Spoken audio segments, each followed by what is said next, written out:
It's a story we all thought we knew. A young pastor's wife, Amanda Blackburn, tragically murdered in her own home. Her husband, Davey Blackburn, the man who discovered her, became a symbol of unimaginable grief. The community rallied around him, and the world has watched as he navigated a path through tragedy. But what if the version of events he told the world isn't the complete picture? What if the narrative of that morning has been changing since day one, shape-shifting as it were? In this video, I'm going to dive into just a few of the countless inconsistencies and strange omissions that have plagued Davey Blackburn's story from the very beginning. I'm not drawing any conclusions. I'm simply pointing out some discrepancies. I'm not making any claims, just simply pointing out things. I leave you to draw your own conclusions. I'm going to start with the Paula Zahn show and the police officer that they interviewed. And the pictures started to come into focus as they found chilling evidence that her grief-stricken husband had failed to report. As you enter, you look immediately to your left. That's where everything with this crime had happened. The bladder knocked over, the lamp, her wallet was on the floor, her debit cards and credit cards were thrown around. There was a roll of duct tape, and her panties were off to the side. The policeman says that Amanda's panties were cast aside, but in court transcripts they say they were folded up under her leg. Two things in that one. Were they cast aside, or were they folded up under her leg? You would think a police officer who was involved would have been more clear on that detail. I mean, I could see it if they had interviewed him at the moment, because he would not have known that when the EMTs moved Amanda, her panties would have been obviously moved. I would assume he was at the trial, or at the very least read the court transcripts and knew they were folded up under her thigh. I think Davey has even said he saw her panties to the side. Which that is really odd too. How could Amanda's panties have been cast aside, as Davey said when he saw them, and the EMT, the first one on site after Davey, testified they were folded up under her leg? Which is it? Which are you prone to believe? Davey saw them cast aside. The EMT testified in court they were folded up under her leg, which that in and of itself is very odd. That someone would take the time to fold her panties up. I mean, who does that?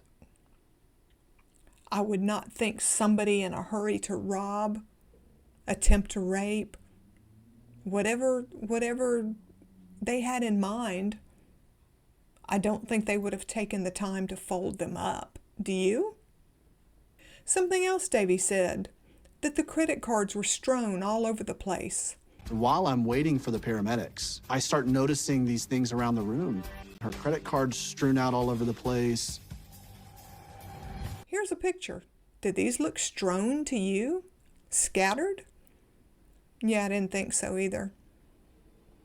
Have you ever seen something tossed or even fallen out of something and they fall so, number one, so close to each other, and so neatly on the same side, both facing the same direction, one tucked under the other? It's just, I'm not saying it couldn't happen.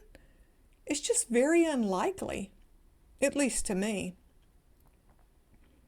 Now let's go to the Swisher Sweet cigars on the counter. Davey says he noticed them when he started looking around. He stated they shouldn't have been there. The only problem with that is, you're going to love this, the only fingerprints on that package were his. The only fingerprints on that package of Swisher Sweets belonged to Davey Blackburn. So did he mean they shouldn't have been on the counter? And they should have been maybe somewhere else in the house? Did he mean they shouldn't have been there at all? Also find it interesting that Watson testified that they had stolen, quote, some Swishers from another house. I mean, that's just kind of odd. Why bring cigars into a house that you're fixing to rob? I mean, Wouldn't you just leave them in the car? What? That doesn't even make any sense. It's just another thing that makes you go, And this caught my attention as well. Not necessarily an inconsistency, but one of the oddities. Davey makes a big deal of saying in this video, things were knocked over. There was a lamp knocked over. There was a ladder knocked over. And so he thought, she had fallen and knocked these things over in the fall. So the first thought that came to my mind was, okay, did she like shower and get out of the shower and get dizzy and like fall because there was this ladder next to her that had fallen down. It was a decorative piece. There was a lamp that had fallen, and I'm like, what happened? Did this ladder fall on her head? Is that what this blood is for? And so while I'm calling the paramedics, I'm like rifling my mind. What in the world could have just happened? Okay, number one, this decorative ladder. The ladder is a big deal to me. This is a decorative ladder. It's not a ladder you climb on. It's not a normal ladder that you pull out and you separate it for balance and it has like two sides to it. This is a decorative ladder, one side with some rungs on it. Amanda had it leaning up against a wall with blankets displayed on it, which is what most people do. She would have never, nor would anybody else, use it to climb on. Especially an expectant mother. They would not climb on a decorative ladder. And yet, Davey offers this as an explanation of what had happened to Amanda. And the other thing, and you can look at the picture, it's on its side. Now, what are the chances could that happen? Again, sure, possibly, but what's the probability? What's the chance that it would fall on its side like that? Not flat, on its side. And the white thing draped over it, that could be one of Amanda's blankets that she had, but it looks awfully thin and awfully long. It could be, though. What is it? What is it? Where did it come from? Again, it could be Amanda's blanket. It could. And in Davey's 911 call, he says he thought she might have fallen. Her panties were completely removed and her shirt is pulled down. That's something else that's a little odd. And maybe it's just the semantics, but I tend to pick words apart. When it's described a lot of times, Davey and others will say, well, her shirt was pulled up. No, there is testimony that her shirt was pulled down. It was pulled down off of her shoulders onto her arms, in essence trapping her arms to her side where she couldn't move. Again, probably not a big deal, but her shirt is pulled down. It's not pulled up. But he thought she had fallen. He thought she maybe had a miscarriage. So she fell and her panties came off and her shirt was down. Really? That would have been one heck of a fall right there. I've heard of people having been knocked down so hard that they were knocked out of their shoes. But a woman falling from wherever he thought she fell from, it completely removed her panties? Okay. Well, let's move on to Amanda's purse and her wallet, which were recovered from the counter. You can see in this photo, there's a purse on the counter and there's a wallet on the counter. Which this is kind of confusing to me because number one, they talk about picking up a pocketbook off the floor. Now to me, a pocketbook, which is really a term that nobody uses anymore, it's a purse. It's a woman's purse. And so this policeman states that it was on the floor. And yet this picture shows it on the counter. It also shows a wallet on the floor. And another picture with a wallet on the counter. Did Amanda have two wallets? I don't know. So which is correct? Was the purse found on the floor? Somebody put it on the counter and that's when the police took pictures? That would have been odd. I think, I'm not a detective, I'm not a police officer, but I think you're supposed to take photos exactly where you find things. So which is it? There's a lot of oddities in this, isn't there? Yeah, I thought so too. And now I'm going to play you a couple of clips.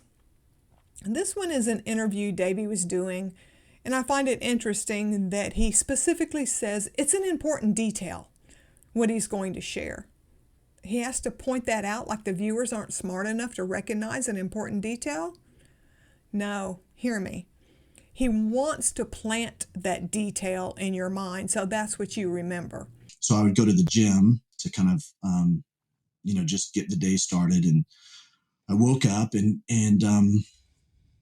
I did my quiet time that, had some coffee and then I left for the gym. And Weston is here now, right? Weston is here, yes. So Weston's here now. He at this point is 15 months old. Okay. And so had my quiet time, did my drank coffee, and I left a little bit later for the gym than what I wanted to. And I remember very clearly being kind of frustrated by that. And it also is an important detail because I failed to pack my bag for the day. Normally what I would do is I would pack my bag, I would put all my clothes in, I would shower at the gym, and I'd go straight to the coffee shop and write. And I was frustrated. I'm like, man, I didn't pack my bag, but I'll just come back and shower. And it's funny, some things he remembers specifically, other things not at all.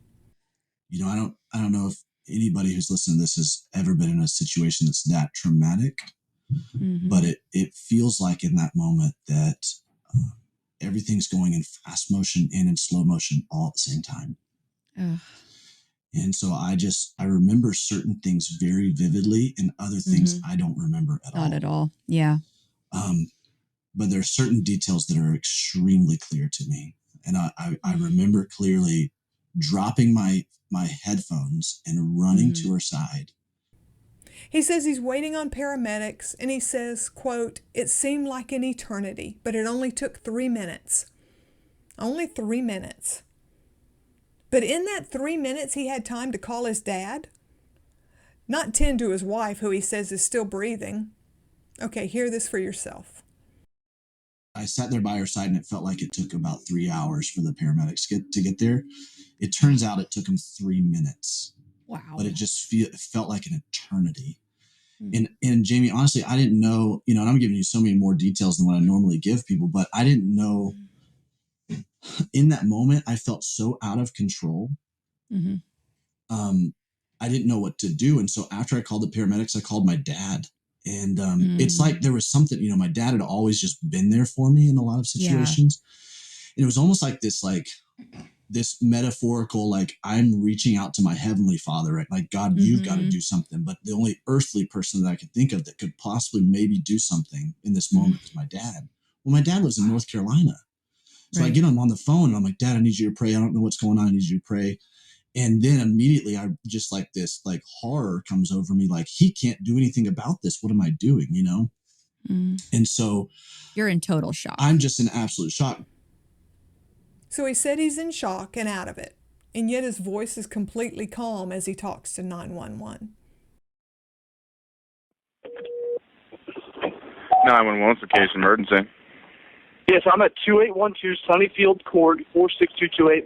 My wife has collapsed. She is... Okay, hold on. Stay on the line for EMS while I transfer you.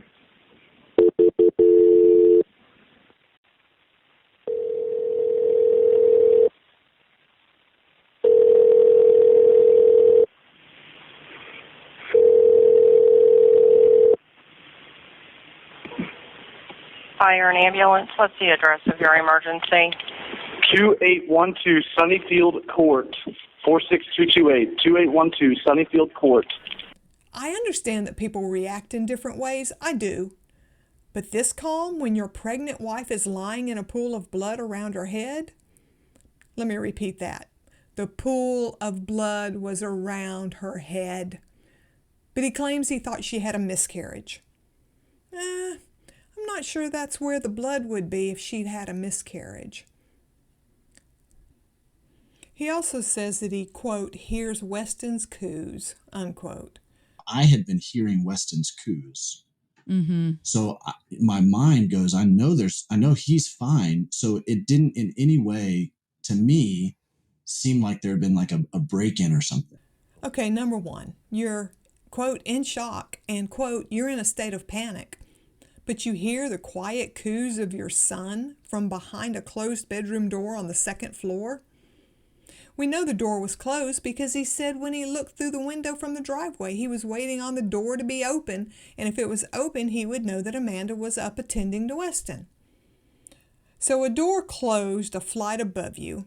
You're in a state of panic. You're in a state of shock, but you hear the quiet coos of your toddler. He goes on to say it didn't seem like a break-in in any way, so he just thought that something had gone wrong with the pregnancy.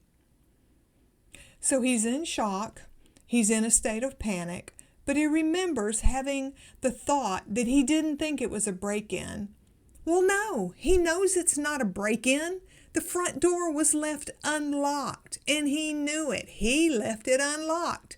Kind of hard to have a break-in to an open house. So he thinks, in one place he said he thought maybe she had taken a shower. So he thinks Amanda took a shower, came out, got to the living room, started having a miscarriage, fell down, knocked over a lamp, maybe climbed on the ladder, maybe fell off a ladder. Any number of scenarios he has brokered. And then she pulled her own panties off. Then, with blood around her head, he thought it was a miscarriage. So, quote, they get her attended to, and I go up and get Weston. Wait, hold up there, Davey boy. You left out one little detail. One of the paramedics had to tell you to go get Weston. Yeah. He said the EMT kind of looked at him funny when he didn't have Weston and suggested he go get him. You think? Again, what kind of father is that? So he goes on, he gets to the hospital, and according to Davey, that's when he finds out Amanda had been shot. It wasn't a pregnancy. What had happened? So what had happened was someone had broken into our house, and there were 3 gunshot wounds in Amanda, and one of them was in her head. And so I didn't find that out till we got to the hospital. Man, this is really bad, but if we can just get her to the hospital, she's gonna be okay. Had no idea that there were bullet wounds, had no idea that somebody had been in my house. Called 911, got the EMS there, and they rushed her to the hospital, and it wasn't until I got to the hospital that they told me that she had 3 gunshot wounds and one was in her head and that it didn't look good at all. Mm-hmm. They say she has 3 bullet wounds in her. Oh my God. One is in her arm, one is grazed over her back, and one is in the back of her head. He goes on to share that the police came and asked me questions, and they could tell I didn't have a clue what was going on. And you're basing that on what exactly? Nothing. He's simply planting another thought as fact. And so they say, Davey, after they asked me all these questions, and they kind of, deduce like, okay, he really has no idea what's going on here. So he's at the hospital with family and Amanda. Then he tells this most interesting story. The doctor who just told him his wife and daughter were probably not going to live. This doctor. He grabbed his hands. Davey grabbed this doctor's hands. How dramatic in this retelling. Again, not saying that it didn't happen, but yeah, sounds a little theatrical to me. We're praying, we're in the hospital praying for a miracle. I remember grabbing the doctors and praying with the doctors for a miracle. And what I thought in that moment was that that God was going to do something to heal her so that people who didn't believe in him in the hospital could see a miracle and they would get saved. So I thought this revival was going to sweep across this hospital. Jamie, I don't know what came over me. I look back on it now and I see that there was so much that God did to prepare our hearts for this moment. Mm-hmm.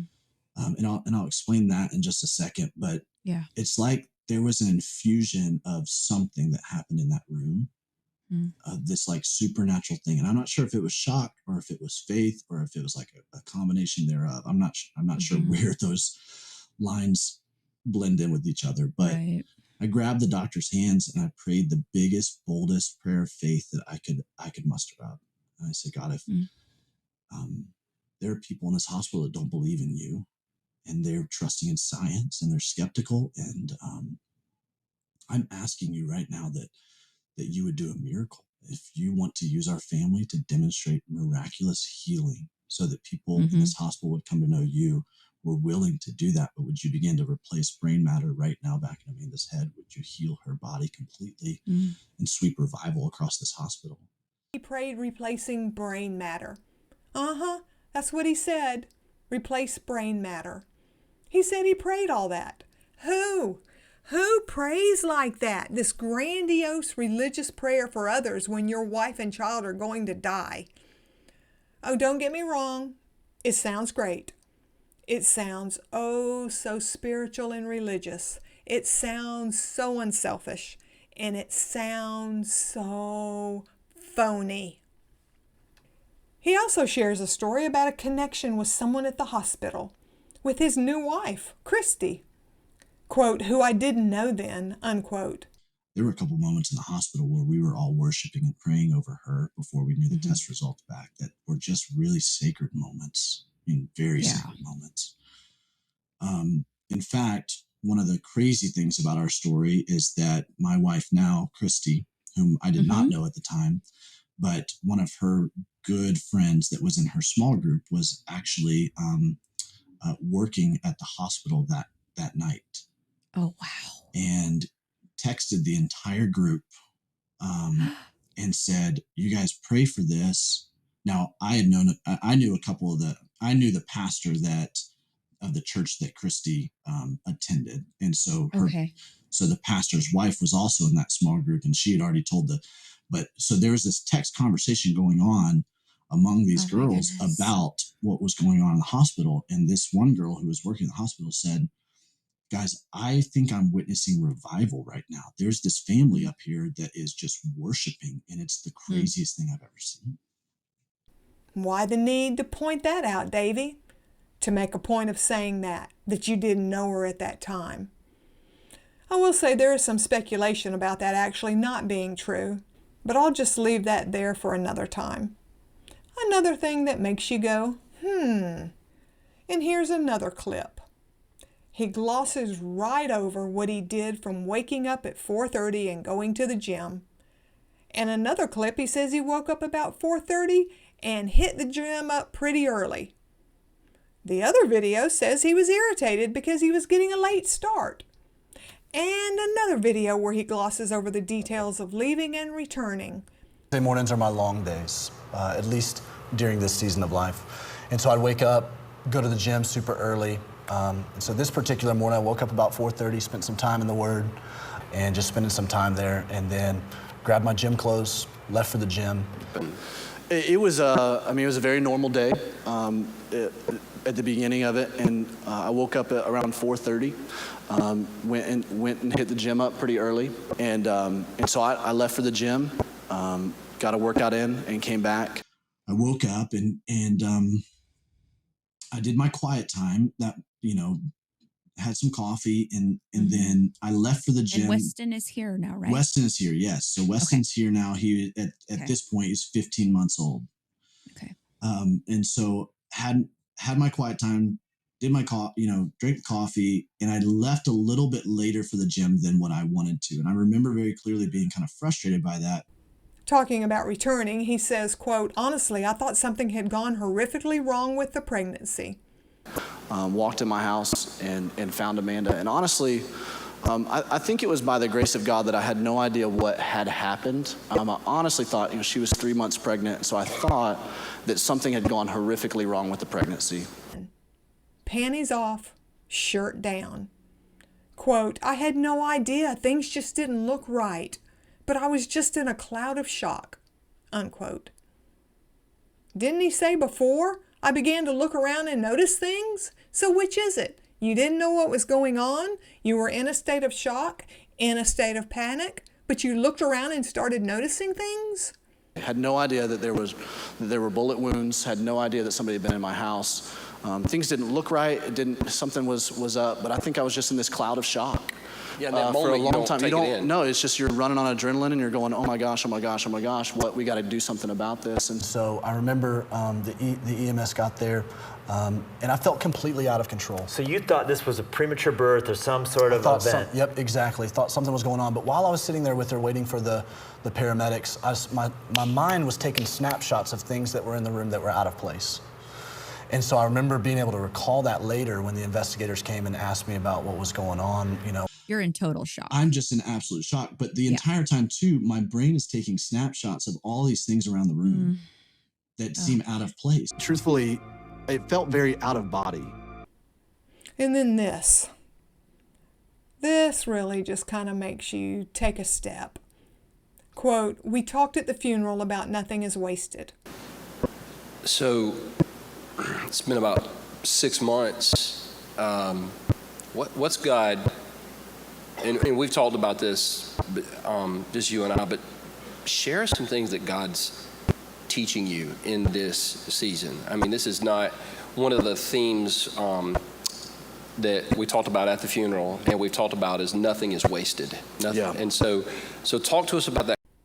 Then, even then, at Amanda's funeral, he was already planning. And this video was 6 months.